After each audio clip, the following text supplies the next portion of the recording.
My name is Meredith Dewey, and I'm the Director of Programmatic Operations at the American Nutrition Association, the ANA. The ANA is very pleased to be hosting Rebecca Snow for a webinar titled Perspectives Working with Individuals in 12-Step Programs. This webinar will provide an overview of 12-step programs and will outline the unique biopsychosocial and nutritional challenges facing clients in 12-step programs. Rebecca will discuss the basic principles of developing a food plan for someone in recovery and summarizes key ways that nutritionists can serve individuals who identify as food addicts. Rebecca is a licensed nutritionist and herbalist with a passion for helping individuals get healthy using food, herbs, and lifestyle changes. Rebecca is a certified nutrition specialist, a licensed nutritionist in the state of Maryland, and a registered herbalist with the American Herbalist Guild. Rebecca has been studying and using herbs for 17 years and practicing in a clinical setting for 12 years. Rebecca was the founding director of the MS in Nutrition and Integrative Health program at the Maryland University of Integrative Health. She has taught graduate level nutrition and herbal medicine coursework for the last several years. Welcome, Rebecca. Hi, everyone. I'm Rebecca Snow. I'm a nutritionist and herbalist. I'm licensed in the state of Maryland to practice as a nutritionist. I'm also a CNS. I have been in clinical practice since 2003, and I've done a combination of clinical work in private practice. I've worked in a university setting as well as an integrative medical office. I've also spent time in academia. I was the founding director of the Nutrition Master's Program at Maryland University of Integrative Health. And since 2013, I have been running a mentorship program for nutritionists and herbalists, which has now been rebranded to be called the Nutrition and Herbal Collective. Now, I wanted to talk to you all today about 12-step programs. The title of this talk is Perspectives Working with Individuals in 12-Step Programs. Back in 2004, I had my first client who came to me from food program. And since that time, I've worked with hundreds of individuals in 12-step food programs. I do not specialize in eating disorders. Most of the clients that I work with in food programs seek me out after they've gotten involved. They're referred to me by other clients I work with in food program or by their sponsor. So I would say 99% of the people I work with are already involved in food program, have identified in as having of qualifying as either a food addict, undereater, overeater, binge eater. I think this is a really interesting topic because if you look worldwide, there are thousands of members, and individuals that work in 12-step food programs are often seeking the help of nutritionists to assist them in crafting food plans, optimizing their nutritional intake, making sure that they're meeting their nutritional needs. So it's definitely an area where nutritional support is needed. So the learning objectives. So for today, what I would like participants to gain an understanding of the principles and practices of 12-step food programs in order to facilitate a shared narrative with members, and also to help identify the way that nutritionists can assist individuals who participate in food program. I'd like you to leave this workshop with a better understanding of food programs and how you as a nutritionist could support people and clients that you see who are involved. So I wanted to share just a little bit about 12-step programs. 12-step programs started in the 1930s, and they the first 12-step program is Alcoholics Anonymous, which began in 1935 by Bill Wilson and Dr. Bob. And since that time, hundreds of different 12-step programs have emerged for various types of addictive behaviors. For family members of alcoholics to sex addicts, drug addicts, gambling addicts, and also food addicts. And the purpose of 12-step programs are to help people deal from addictive and compulsive behaviors. So it is important to know what the 12 steps are. Here we have a somewhat fuzzy image of the 12 steps of OA, Overeaters Anonymous. Now you do see the word God come up a lot in the 12 steps because the 12 steps were highly influenced by the Oxford Group. It's a Christian organization from England. So the program is spiritual. It is rooted in some religious principles. It can be challenging for people who don't have a monotheistic view of the world to, people who are from a Judeo-Christian background have an easier time with the language. Both personally and professionally, I know many people who are agnostic, atheistic, Buddhist, and other religious affinities or non-religious who are able to work the 12 steps and apply the principles to their own lives, regardless of their spiritual principle. 12-step programs encourage members to define their higher power as a God of their own understanding. One recommendation is that God, G-O-D, means good, orderly direction. And as one counselor commented, it's important to keep in mind that the first edition of the Big Books of Alcoholics Anonymous was written in 1939, and at that time, 91% of Americans considered themselves Christian. So a lot of the traditional 12-step literature is written with a Christian tone. One of the other challenges of 12-step literature is that there is the use of the pronouns he and him throughout the literature. So there's a real lack of gender neutrality and the use of binary pronouns. Also, a lot of the stories that you read in AA literature in the Big Book really reflect a more homogenous American culture and really does not represent the diverse population of individuals that turn to 12-step programs in the modern era. And this could definitely be a barrier for individuals utilizing 12-step programs. In addition to the 12 steps, it's important to also be familiar with the 12 traditions.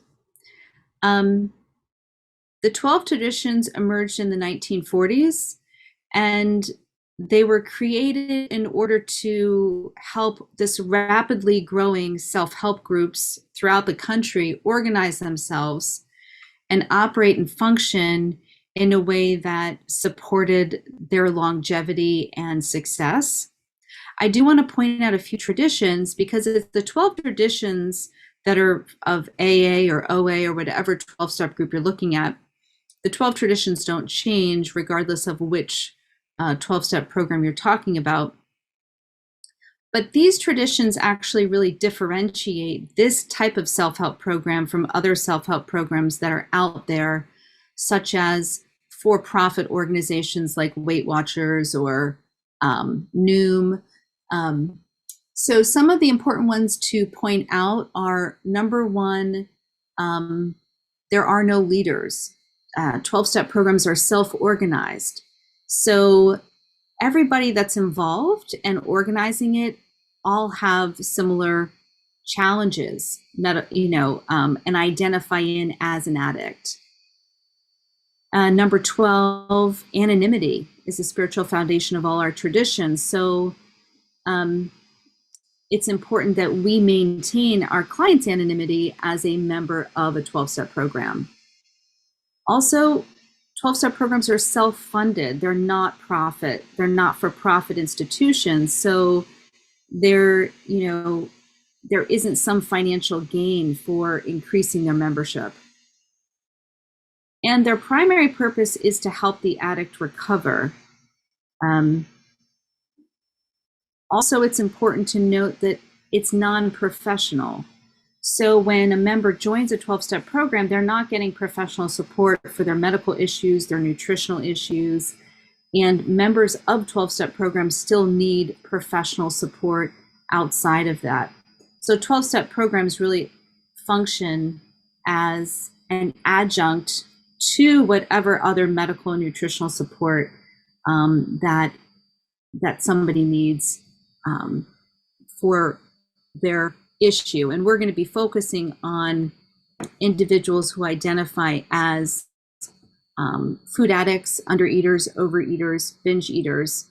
And those individuals really do need outside support when it comes to nutritional guidance or tailoring the nutritional guidance of the program to their specific needs. So getting now more specific, there are a number of types of food recovery programs that use the 12 steps and 12 traditions and the model that was originally set out by AA, Alcoholics Anonymous. The largest of these organizations is Overeaters Anonymous, OA.org.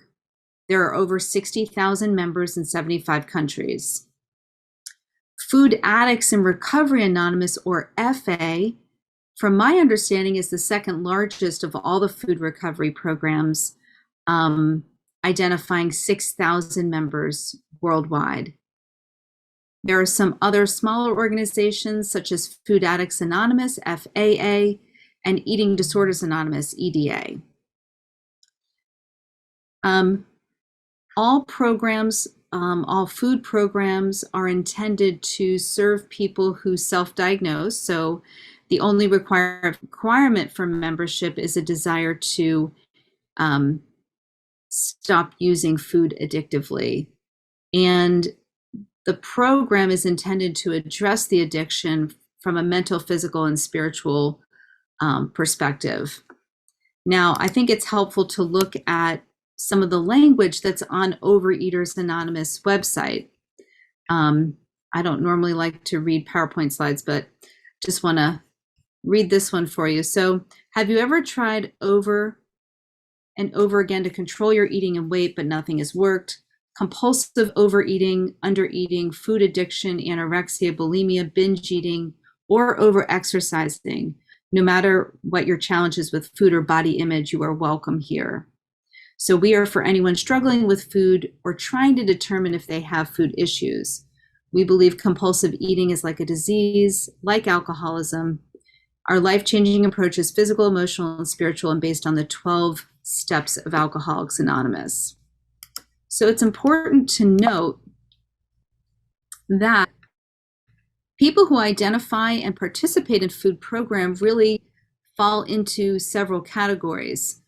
There are those who fall into a category of an eating disorder as defined by DSM-5, the Diagnostic and Statistic Manual of Mental Disorders, such as anorexia nervosa, bulimia, OSFED, which is other specified feeding or eating disorder, maybe an atypical anorexia, where somebody has some restrictive eating with weight loss but maintains a normal weight, binge eating disorder. Other program participants identify as food addicts. And food addiction is not in DSM-5. It's a popular term that's used commonly by people, but is not necessarily accepted by the medical community as a diagnostic terminology. And there's some debate in the research and literature around how food addiction is identified. Does it fall under substance addiction, which is in the DSM-5? And some of the research points to the fact that highly palatable foods, in particular sugar, salt, and fatty foods, have the potential to activate dopamine pathways and reward centers in the brain, so that food addiction acts similarly to substance addiction. Others suggest that food addiction may be categorized as another type of eating disorder. In general, binge eating disorder and food addiction tend to have the most similarities when it comes to comparing food addiction to an eating disorder. The biggest difference, I would say, between eating disorders and food addiction is that eating disorders are psychobehavioral disorders, whereas food addiction is mostly considered a biological based disorder. Other participants in food program might not identify as a food addict or as having an eating disorder. It might be somebody who identifies as having a bad relationship with food, that they spend too much time thinking about food, that they have a bad body image, that they feel negatively about themselves and their body. They may identify as an undereater or an overeater. So these are some of the types of individuals who participate in food program. Oops, one sec. So looking a little bit more at food addiction, there has been some research and some exploration of what is food addiction, how do we categorize it, what populations is food addiction most common. Looking at the general population, food addiction varies from 5 to 25% in surveys. We're finding that food addiction is most common in women. It is more common and comorbid in those with eating disorders. It is more common in those with an elevated BMI or a low BMI versus those with a normal weight BMI. It's also more common in Black populations versus Hispanic or white populations, as well as those in a sexual minority identifying as gay or bisexual. It is not exclusive to overweight or underweight individuals that this particular phenotype of problematic eating behavior is also found in normal weight individuals.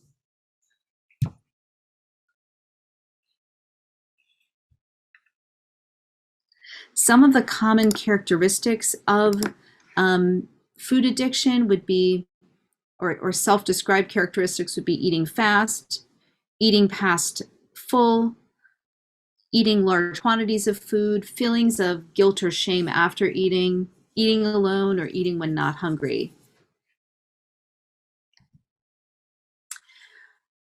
Now, looking at some common universal themes in 12-step food programs, it's important to have an understanding of what your client is engaging in and experiencing. Number one, attending meetings. A big theme of 12-step programs in general, as well as food programs, is meeting attendance. Some food programs recommend 90 meetings in 90 days, meetings vary in their focus. Some are speaker meetings, some are discussion meetings, some are 12-step meetings where individuals work through the 12 steps together. Meetings can be open or closed. A closed meeting is just for those who identify as a participant of food program. Open meetings are actually a good opportunity for you as a nutritionist is to attend an open meeting to get an understanding of what it's like to attend a meeting and just get a real inside view of what Overeaters Anonymous or FAA, what they're all about. I have a slide coming up just with some information about how to find a meeting to attend and how to identify it as an open meeting. Sponsorship is another common theme in 12-step food programs. Again, sponsors are participants in food program. They're not professionals, they're lay people. And ultimately, it's a non-professional relationship where individuals ask another person to mentor or sponsor them to work through the 12 steps, to be an accountability partner as they work through the program, to help guide them to understand the program better. A food plan, and food plans vary in structure and definition. We'll talk about that a bit more. Journaling and reflection is another big theme as people work through the 12 steps. They reflect on their own life, on concepts such as character defects, making amends, meditation, prayer, and connection with a higher power are some of the themes that come up. When working through the 12 steps, people keep gratitude journals. People keep prayer boxes or God boxes where they put concerns or challenges that come up for them. And prayer and meditation are encouraged. A big piece of the program is daily prayer and meditation, turning over challenges to a higher power of one's own understanding, as well as seeking out participation in other religious or non-religious organizations to further one's spirituality and development. Now, some nutritionists are turned off by OA and FA because of the idea that there are lay people giving food plans and nutrition advice to other lay people. Now, the way that I have held this in my own practice is that whenever I have a client that comes to me from food program, I look at it as an opportunity to educate them as well as their whole social circle within food program, their sponsor or other friends that they have. So in particular, working with FA, Food Addicts in Recovery, any recommendations that are made by the nutritionist will be brought back to the sponsor for approval. And sponsors definitely vary in their own approach.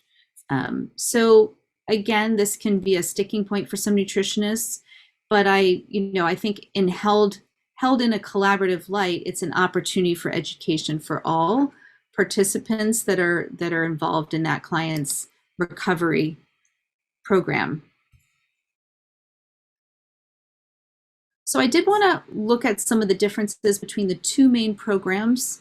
I have, in my career as a nutritionist since 2004, when my very first person from food program came in, I've really mainly worked with these participants in these two food programs, Overeaters Anonymous and Food Addicts in Recovery Anonymous. I've only ever had one client from Eating Disorders Anonymous and only one client from FAA, Food Addicts Anonymous. These are the two programs I have the most experience with. So some differences between the programs to understand. Sponsorship. In OA, a sponsor is chosen by a sponsee, and the only requirement, there really aren't strict requirements of who can be a sponsor. A sponsor is a guide who is working the 12 steps to the best of their ability. So it's really, a relationship between the sponsee and sponsor, and there's not strict rules about who can sponsor. In FA, a sponsor is required to be abstinent for a certain number of months and have worked on an AWOL. An AWOL is a meeting that's dedicated to working the 12 steps. And it's usually a 4 to 5 month process. Abstinence also varies. So abstinence is a common theme in food program.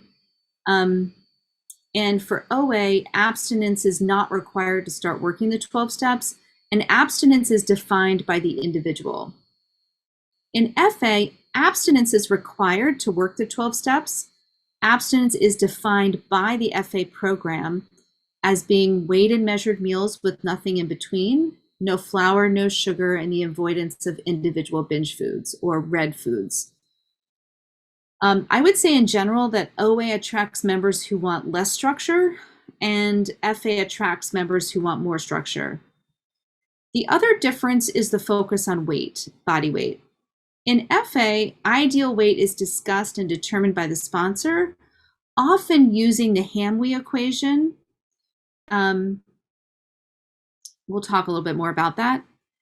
In OA, I would say that meetings and groups, local intergroups and specific meetings and subsets of OA, such as OA How versus Gray Sheet versus OA. There's lots of different kind of subgroups within OA, that those meetings and groups vary in their focus of weight and spirituality. As one of my clients said, some meetings really focus on weight a lot, some meetings really focus more on spirituality, and some meetings have a blend of focus on weight and spirituality.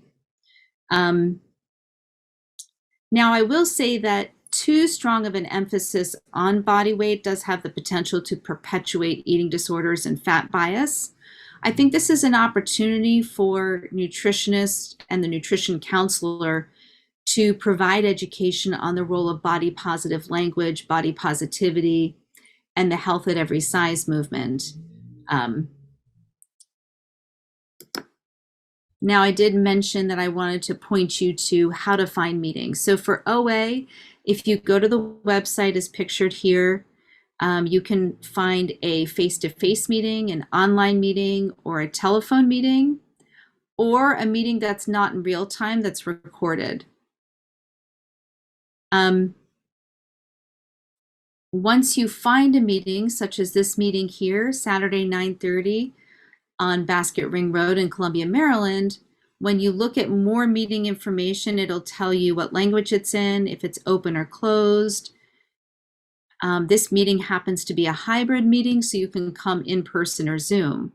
One of the benefits of the pandemic for 12-step programs is that so many meetings have gone online. It's really increased the accessibility of meetings for people who work long hours, or working moms or dads, or people who have a lot on their plate and have a hard time getting to in-person meetings, or somebody who might be shy and nervous about attending an in-person meeting.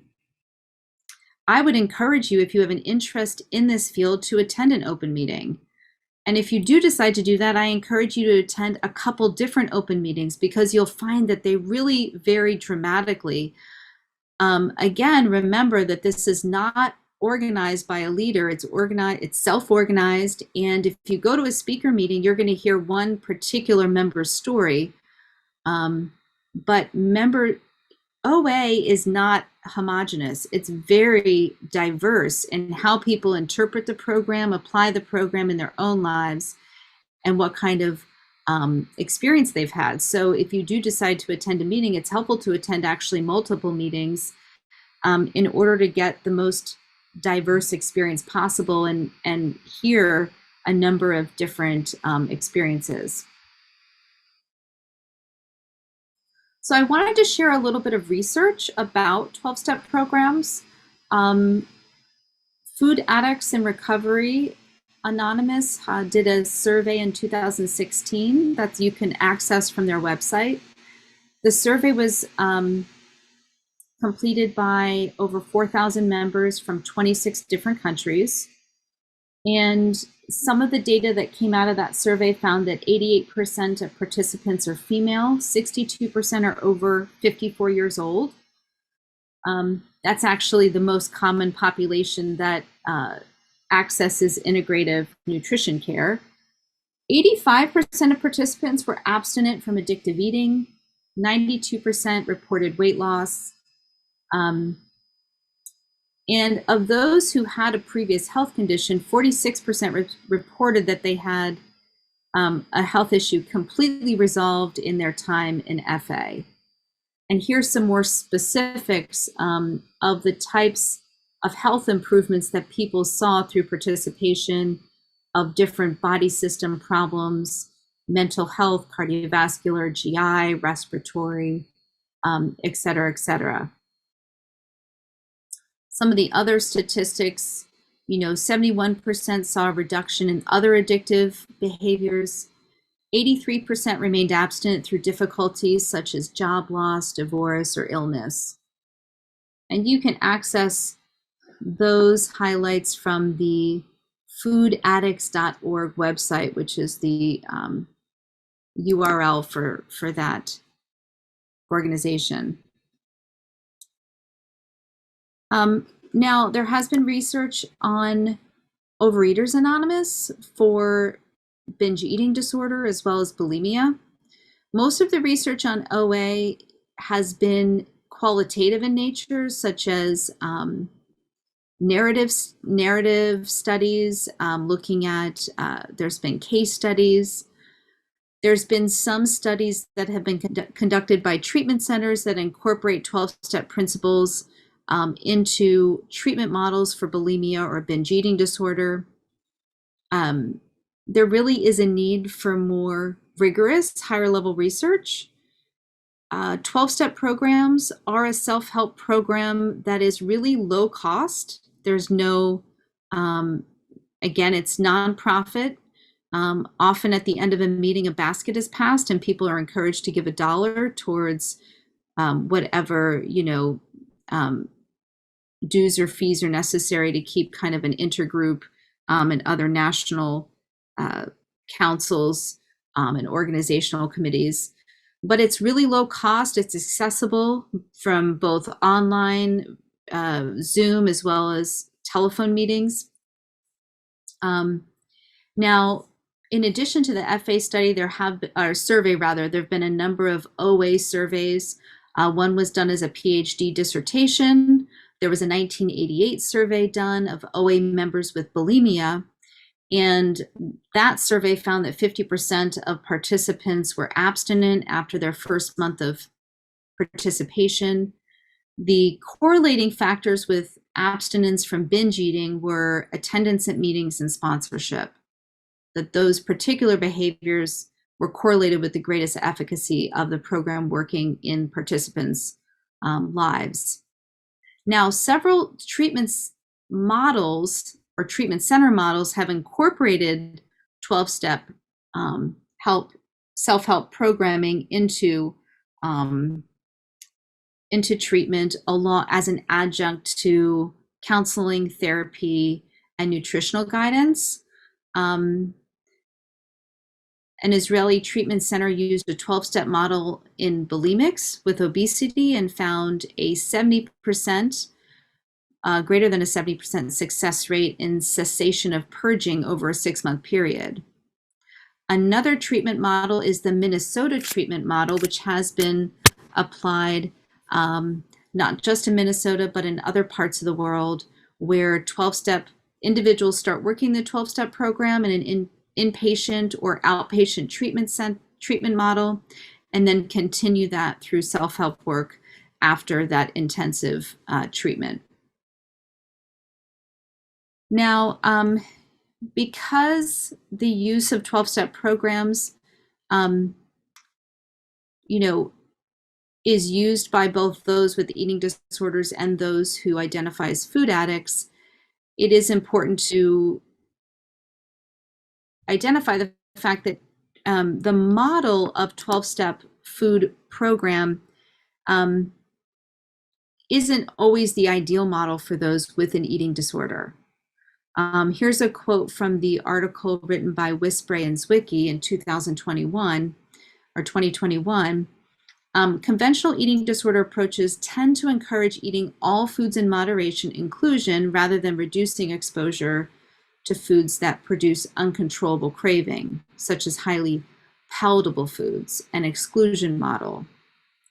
This model assumes that dietary restraint is the primary driver of binge eating. So there's kind of two different models. The inclusion model is the preferred model for those with an eating disorder, whereas an exclusion model, identifying and limiting highly palatable or red light or trigger foods, is the preferred model for food addiction. So as a nutritional therapist, it is important that we're identifying what model is going to work best for our clients. For food addiction, abstinence and structured meal planning, food planning may be the preferred model, whereas with an eating disorder, inclusion and moderation would be ideal. Now, Overeaters Anonymous is often the preferred 12-step program for those with an eating disorder, although Overeaters Anonymous is commonly used by those with eating disorders, probably due to the fact that it's much easier to find meetings of OA nationally and internationally, whereas there's much fewer EDA meetings available. And many people don't have EDA meetings in their local area, so they choose to use OA for that reason. Individuals with eating disorders would find that a spiritual focused OA meeting and a meeting that is not focused on weight would be the ideal type of meeting to meet their needs, from my experience. Some of my clients who sponsor other women, one of my clients I'm thinking of in particular, who sponsors many other women in OA, she herself has a history of binge eating, but she sponsors women with anorexia and women who classify themselves as food addicts, as well as women who identify as bulimic. Her focus as a sponsor is to frame food planning as about nourishing and eating more, not eating less. So the focus is on making sure you are eating, and that a food plan is not a strict diet or something to be followed strictly, but suggestive only. So there are lots of different ways to interpret 12-step program and the concept of a food plan, and it's important to be aware of some of these distinctions. There are 2 validated questionnaires, the YSAF 2.0, the Yale Food Addiction Scale. It's a 35-item validated questionnaire that's been adopted in other countries as well. And there's DEFANG, the Disordered Eating Food Addiction Nutrition Guide. These are validated questionnaires to identify where does your patient fall? Are they falling more in the food addiction category or the eating disorder category, or maybe both? And it's, we're all about bio-individuality. And so what works for one person isn't necessarily going to work for another person. It's important to listen to the narrative of your patient too, and what their experience is. And we'll talk a little bit more about that. Also, OA does have the 15 questions, which is a questionnaire intended to help an individual figure out if OA is a good fit for them. Okay, let's jump in from the theoretical and research into more of the clinical piece. I wanted to convey some clinical pearls from my experience working with 12-step food programs. So number one, let's look a bit at the nutrition assessment. So what are some key things to think about when you're doing a nutrition assessment for those in food program? You do want to talk to the patient about their historical relationship with weight and food. I think it's important to find out how much dieting has been a factor for that individual. What is their relationship with their body image? What are some childhood messages that they received about body image? How does that continue to play a role for their current relationship with their body and food? You do want to explore the patient's experience with 12-step food program. Has their experience been predominantly positive, or maybe they're having a challenging time with food program? You, as the nutrition professional, can guide them to the best resources available, either within food program or outside of food program, to enhance their experience. So, maybe they need to incorporate some therapy or counseling into their self-care. Maybe they also need some group therapy, or maybe they could be involved in a mindfulness eating program of some kind. There might be additional books you could recommend, like Mark David or Tribble and Resch, Intuitive Eating, or Janine Roth, has retreats and support groups that are very helpful. You do want to gain an understanding of the individual sponsorship relationship. What's that relationship like? What role does the sponsor play? And what role will the sponsor play in evaluating the recommendations that you give the client? You do want to identify other healthcare providers on the clinical team. Are they currently seeing a counselor, medical doctor, functional medicine doctor? Who's on the team, and how can you collaborate with those other professionals to provide the best care for your client? You do want to identify disordered eating patterns. Is there a history of disordered eating? How has that disordered eating changed through the 12-step program? Are you seeing an increase or a decrease in obsessive thoughts or obsession with food restriction, exercise?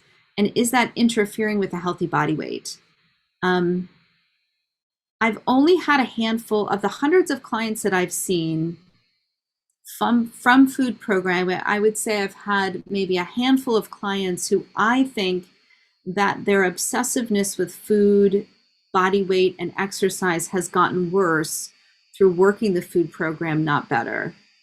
I think it's important to identify that and really to be referring out and making recommendations for additional support or different kind of support if you're identifying that these patterns are not improving through their participation in food program. Certainly, we're looking at, recurrent episodes of binging, low body weight, fear of gaining weight. And here's a good resource for resources to assist people who are having ongoing issues with a potential eating disorder. Now that you've done your nutrition assessment, and I'm just highlighting those pieces that are really specific to people in food program. So what are some things you want to, in your dietary recall, your dietary history, diet history, there are some specific things you want to look at for people in food program. Number one, you want to identify their definition of abstinence. As we mentioned in FA, abstinence is defined for the individual. So it's always no sugar, no flour, and following a weighed and measured food plan. However, for somebody in OA, their definition of abstinence can vary. So for one person, that might just be not binging. For another person, that could be following a weighed and measured food plan to the best of their ability.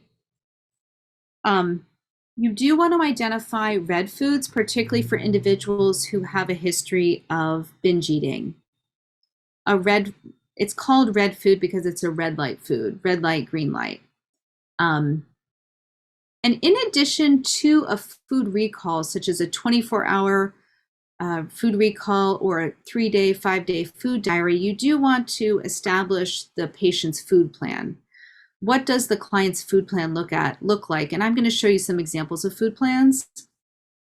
A food frequency questionnaire is very helpful because one of the patterns you'll see in food program is a redundancy of eating the same thing over and over again. So you really want to identify variety of foods consumed. And, are there whole food groups missing? Are there whole colors of foods missing? This is an important piece with clients in food program. Clients in food program might have very specific habits and patterns to eating, such as eating at a certain time of day, every day, having 3 meals or 4 meals a day. So identifying those eating patterns is another important thing to do. Some common red foods that you'll find for individuals in food program.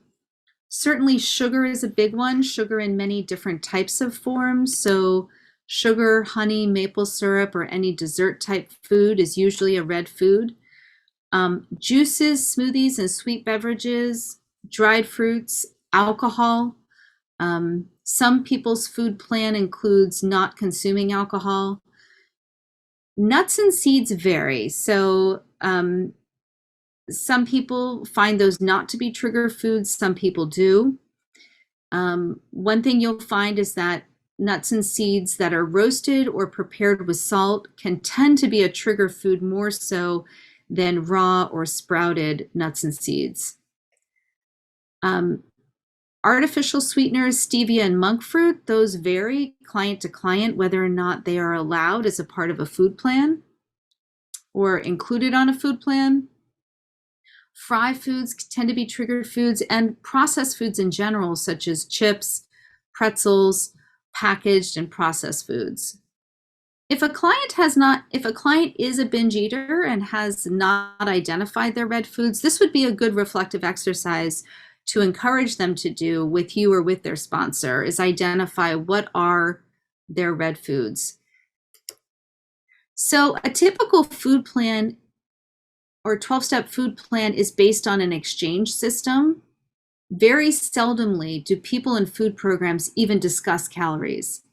Now, I have the calories inserted here because as a nutritionist, if a client is following a weighed and measured food plan, I want to ensure that they're meeting their nutritional needs. So I apply calories to the exchange system to create modifications if I think they're under eating or overeating how can we modify their food plan to accommodate their nutritional needs? Typically, for a food plan for somebody in food program, there are 5 categories: protein, starch, fruit, vegetable, fat, and oil. Protein including vegetarian and non-vegetarian protein sources. Starch usually includes grains and root vegetables, but could also include beans and lentils. So beans and lentils might show up both as a protein and a starch. Fruit generally includes whole fruit. For OA, you might see fruit juice and dried fruit. For FA, you would never find dried fruit or fruit juice as a part of a fruit exchange. Vegetables could be raw or cooked, and in general, they don't include corn, potato, sweet potato. Corn, potato, and sweet potato would often be included in the starch category. Fat, in some food plans, the fat category is just oil or salad dressing. In other food plans, fats could include olives and avocado, mayonnaise, nut butter, nuts and seeds, hummus, pesto. So the fat category could be quite diverse for some people's food plans, and in other food plans, it's just counted as an oil. So a typical food plan, this is what a typical food plan in FA would look like. There would be 3 meals. FA is more strict about doing 3 meals versus 4 meals or 5 meals or 3 meals and 2 snacks. The term snacking is a trigger for a lot of clients in FA.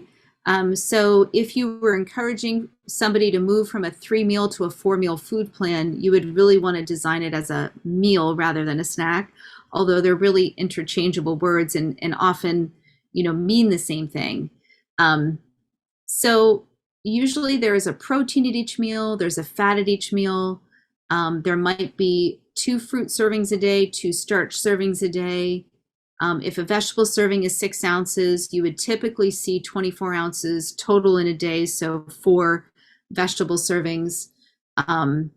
So this is what a typical food plan looks like. Now let me show you what a sample food diary from a client in FA.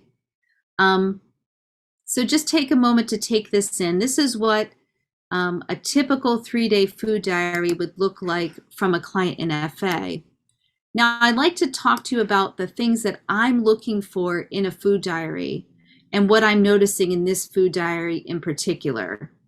I am looking for diversity of food groups of different foods chosen. What I'm seeing here is that the oil of choice is predominantly coconut oil. So I would be looking to diversify types of oils chosen, to diversify the types of fatty acids. So incorporating some olive oil, avocado oil, sesame oil would be opportune for a client like this because their predominant oil of choice is coconut oil. Also, we're seeing that pretty much all of the proteins chosen are animal-derived proteins, a combination of fish, poultry, and yogurt. So the client might be getting maybe too many saturated fats. It might be helpful to incorporate some monosaturated fats. Other questions that I'm looking for or asking the client are, how are you preparing the food? So, how are you cooking the chicken? Are you heating the coconut oil? Is it raw? How are you preparing the flaxseed? Are you grinding them or not? Usually when a client's following a weighed and measured food plan, their calories are pretty limited due to the nature of the types of food plans that you see. One of the therapeutic goals of a nutritionist is to optimize nutrient intake based on food preparation. I'm also looking at the distribution of macronutrients at each meal. The breakfast for this client is fairly low fat because you have a non-fat yogurt, fruit, oatmeal, and ground flax seeds, or just whole flax seeds. If the flax seeds are whole, then it's pretty low fat because they're really not absorbing much at all. Even from ground flax seeds, because of the high fiber content, the client's not going to be absorbing that much fat. So I think that the breakfast is low fat, and that would be a consideration, particularly if the client is low vitamin D. They may not be absorbing their fat solubles as well with a low fat breakfast. So we're looking at repetition of foods. What other proteins are used? Is the client ever eating beans or lentils or tofu or red meat? Or are these the only proteins consumed? Now, there is no mention of hydration here. So what is the client drinking? Is there coffee or tea being consumed? Is there anything put in the coffee or tea? There's no mention of herbs and spices. How is the food being prepared? What kinds of herbs and spices are they using? What types of lettuces are being used in the garden salad? Or what are some of the salad toppers that are incorporated in that? Excuse me, is the client always eating a cold breakfast? Or is the breakfast ever cooked? Is the client eating salads throughout the year? Or are they transitioning to cooked vegetables in the wintertime?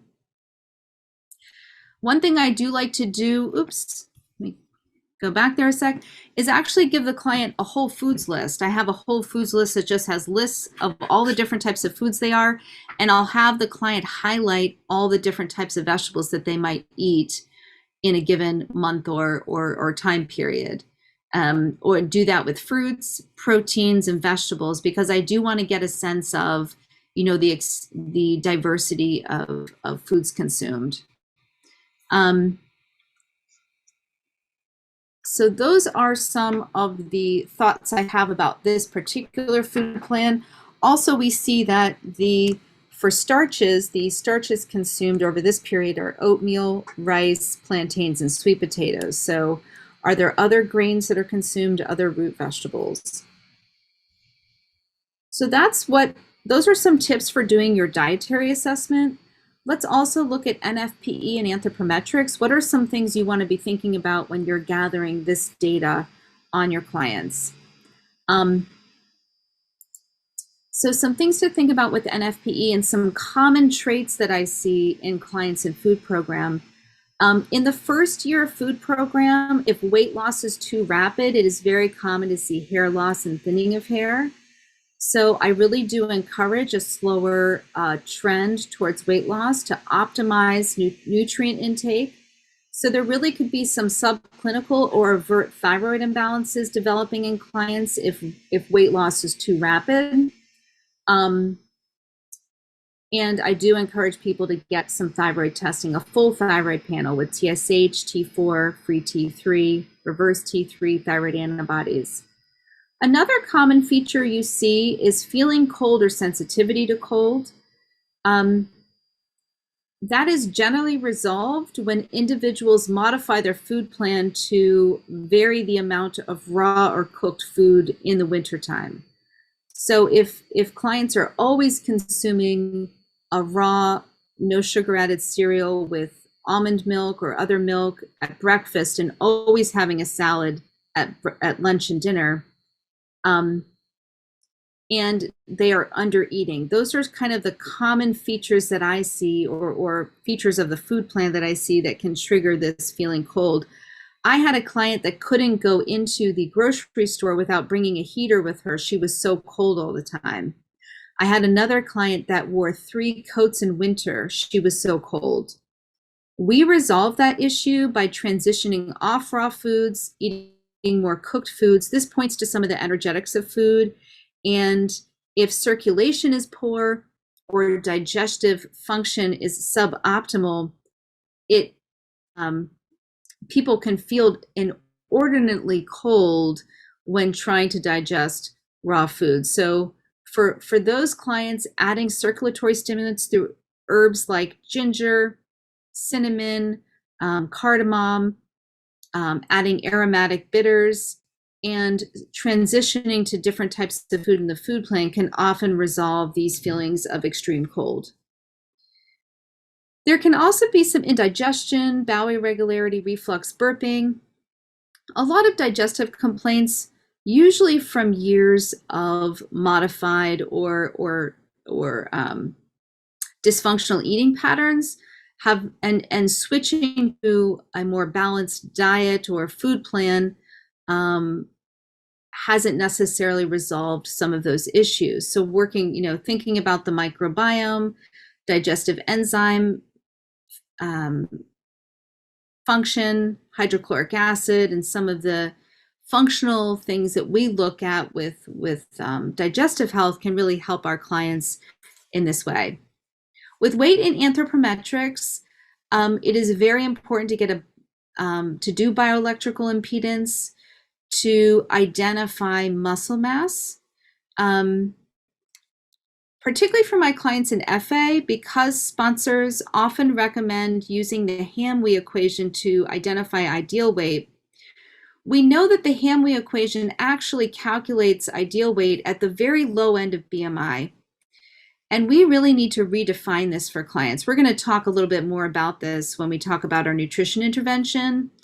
But I do think it's important to get wrist size measurements if measurements are not a trigger for your client. So first and foremost, consider not weighing or blind weighing if weight is a trigger for a client.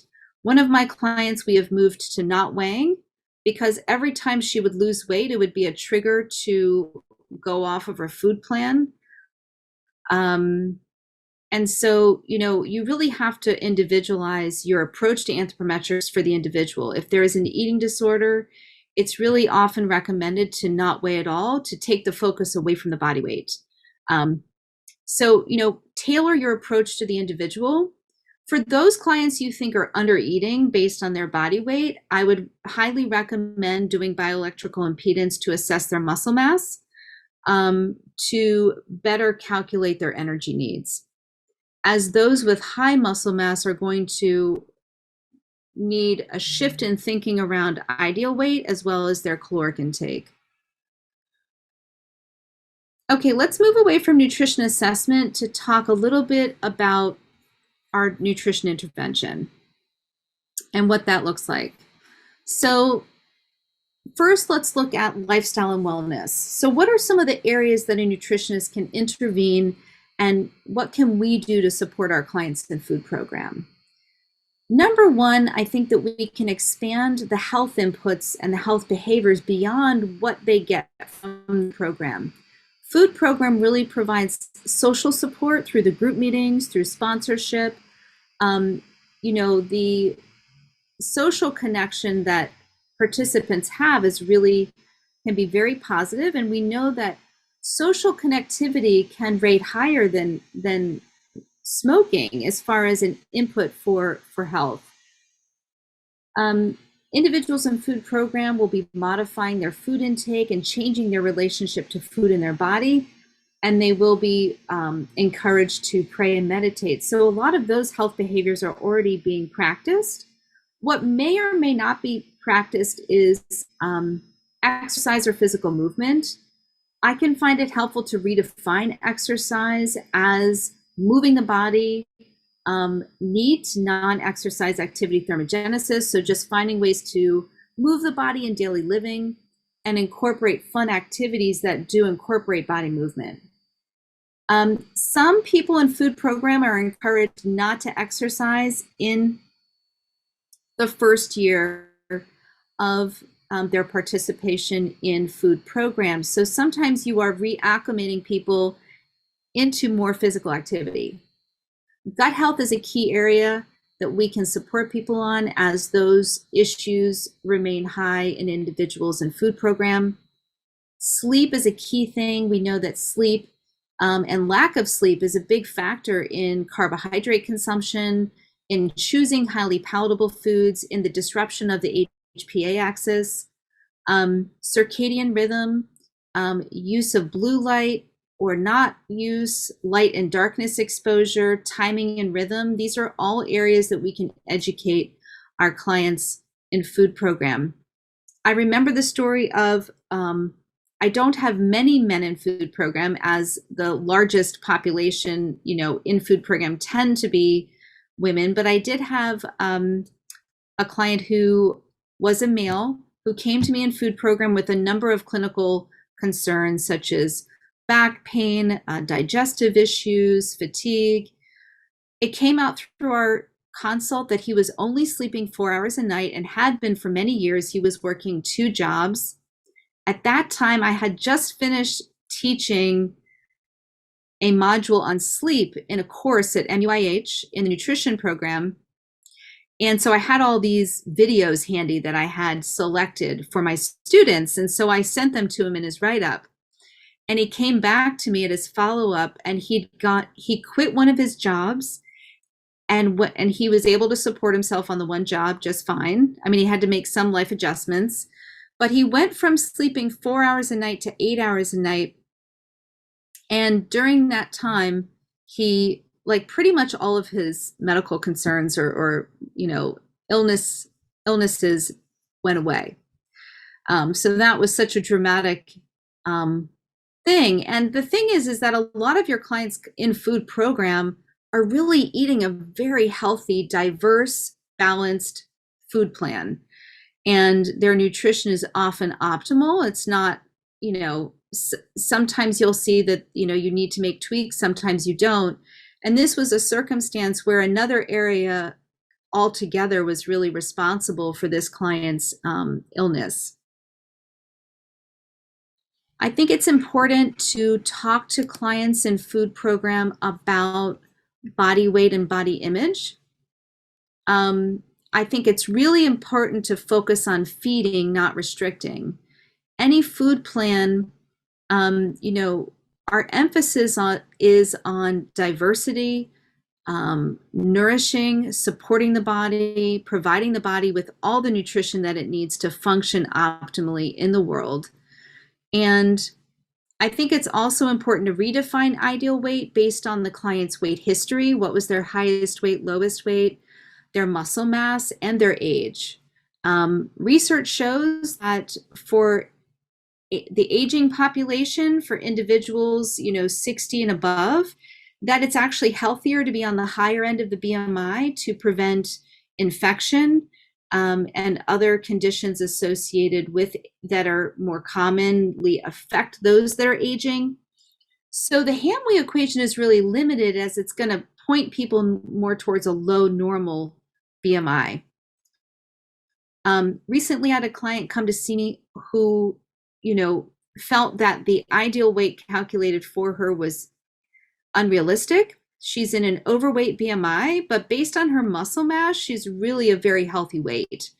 So again, even the classification of normal BMI is really not applicable to all people. We do need to look at muscle mass to see if they are in a healthy fat percentage range. That particular client was not eating enough to support her healthiest self, given her high normal muscle mass. Her food plan had been recommended to restrict her food plan more, given her high BMI. And so by redefining what's a healthy weight for her, we're able to expand her food plan to really support her. Also, encouraging individuals to redirect from a weight loss goal to a health behavior goal and a fitness goal. So one of the concepts that I explore with clients, because they're familiar with the Serenity Prayer, it's the most popular prayer of 12-step programs. You can say God or not say God.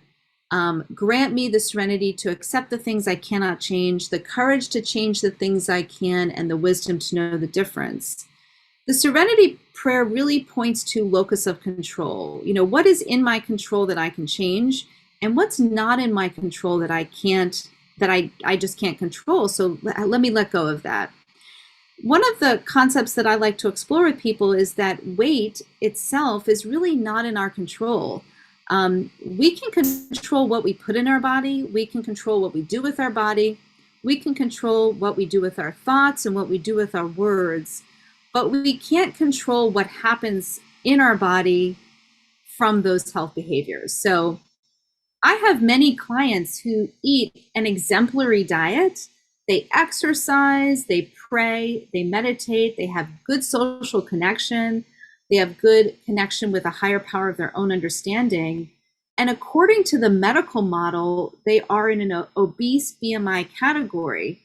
But again, they are practicing healthy behaviors. And so we talk about the weight itself is really one of those things that you can't directly control. You can only control your health behaviors and what you do with your body.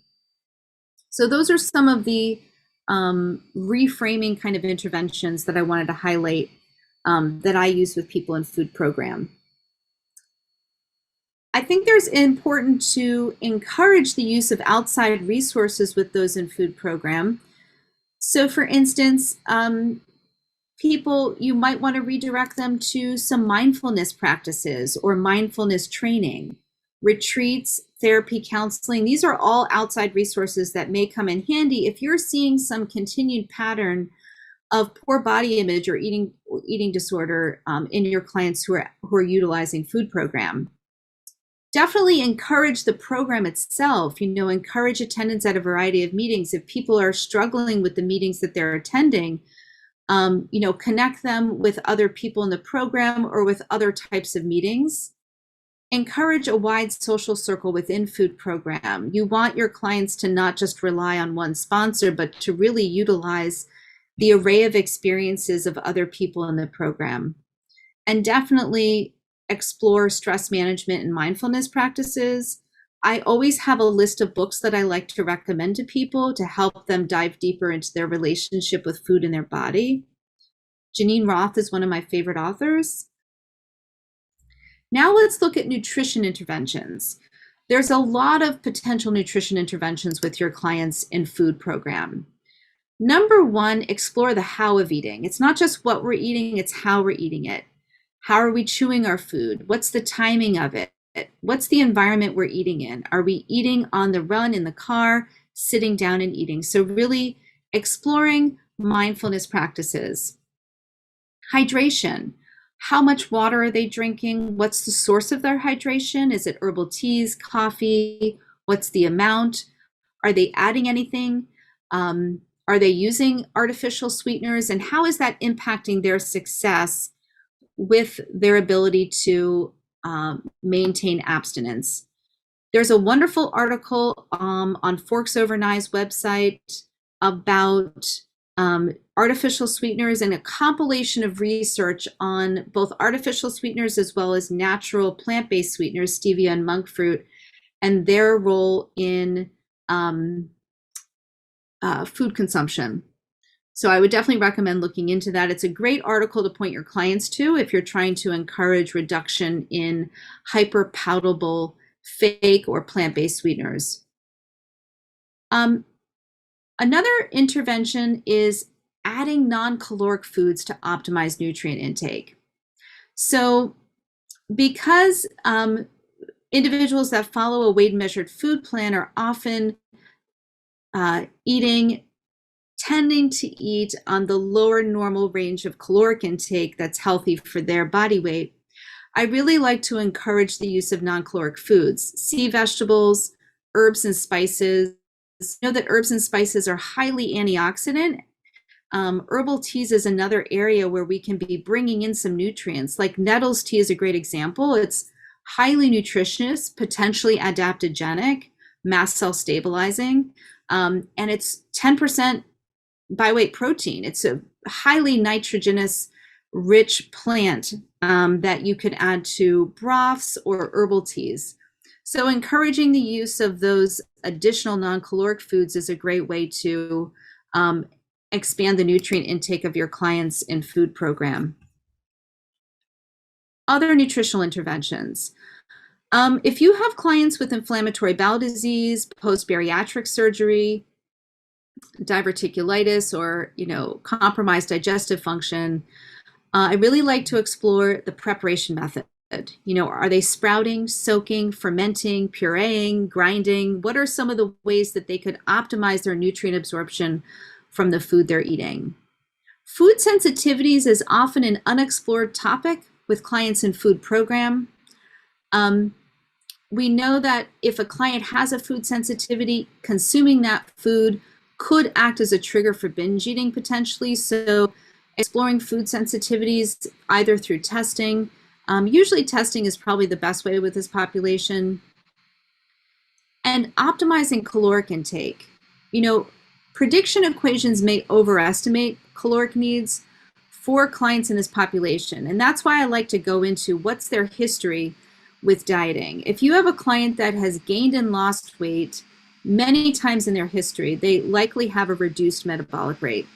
And so a prediction equation is probably going to overestimate caloric needs for that individual.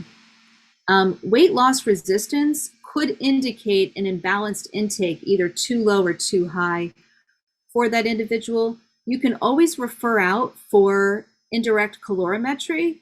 If you Google in your area, resting metabolic rate testing or sports physiology center, you can often find somewhere in your local area where you can refer out for indirect calorimetry, so you aren't using prediction equations to estimate caloric needs, particularly if you have a client that's really struggling to find their right balance for their food plan of what amount of food is really going to resonate with their body. Some other common nutrition interventions would be to expand food options, including fermented foods. So including yogurt as a protein, or sauerkraut or lacto-fermented vegetables as a part of their vegetable serving, including nuts and seeds in fat servings. So as long as nuts and seeds are not a trigger food for somebody with a binge eating disorder, I really love to include nuts and seeds. It's really an essential feature for somebody who's a vegan or vegetarian following a food plan. And you'll find around the country, like in California, nuts and seeds are incorporated into FA food plans, but on the East Coast, people really shy away from nuts and seeds. So you have to work with the individual you're in front of you. For the fat serving of a food plan, I really like to replace oils with nut butters, avocado, olives, and nuts and seeds, because I find that I can really bump up mineral intake while keeping fat intake through those whole foods versus an oil, which is really only going to provide the fatty acids. Whereas the whole food fat sources, you're going to provide fiber, fat, minerals, some protein, and just a greater diversity of nutrients. Diversifying phytonutrients, you can use the IFM phytonutrient spectrum chart as inspiration for people to expand the colors and diversity of phytochemicals that they're getting, the quercetin and lycopene, and all the diversity of chemicals that we know is food as medicine. And diversifying proteins. So, making sure that they're getting, as long as it resonates with their body and works with their particular health concerns, I do like to diversify proteins. For clients that I have who have some digestive concerns like inflammatory bowel disease, I do like to also incorporate a protein powder in almond milk or other non-dairy milk. Usually a protein serving is 150 calories in food program. So if you do a protein powder that's about 60 to 100 calories and you add that to a cup, 8 ounces of a non-dairy milk, you can usually get them to 150 calories for a protein serving. And that's not usually something that's on a food plan, so it's something I like to add. For looking at nutrition interventions for clients, you do want to take into account special circumstances for a vegan or vegetarian, making sure they're meeting their needs for protein, for minerals like zinc, iron, copper. For weight loss resistance, you might need to increase feeding frequency or bump up strength training. You might need to bump up the calories or reduce the calories depending on where they're falling and what their metabolic rate is. Again, we talked about food sensitivities, allergies is something that's usually not addressed in the program and is something that you might need to look at with the client. But clients also coming to food program with known food allergies may have really limited options and really need a nutritionist to look at their food plan with them, to expand the resources and ideas of what they could incorporate. For people with inflammatory bowel disease, I really and also bariatric surgery, I really prefer to use more than 3 meals a day. People who've had bariatric surgery need to keep meals small, and having 12 ounces of vegetables at a meal is completely unreasonable for somebody who's undergone bariatric surgery. Also, for somebody who's underweight, you want to increase the number of feeding times, particularly a pre-bedtime snack or meal would be really beneficial. Pureed foods are much easier to digest. Well-cooked foods such as kitcheries. For people with special health concerns, doing combination foods such as pureed soups, incorporating foods together into recipes would be super helpful. Now, let's see here. So I do just want to give you my contact information. That is the end of my presentation, which is perfect. It's just about an hour and a half. This is my email address, info@nutritionherbalcollective.com. My website is www.nutritionherbalcollective.com, and this is our office phone number. Our office assistant is here answering the phone Mondays and Wednesdays. We at the Nutrition Herbal Collective, we do offer a mentorship program as well as some other programming. And if you have any questions about this presentation or this topic, feel free to reach out to me. I'm happy to chat with you more. And the last slide is the references. Well, thank you so much for your listening. Again, my name is Rebecca Snow, and I'm happy to be here with you today. Take care.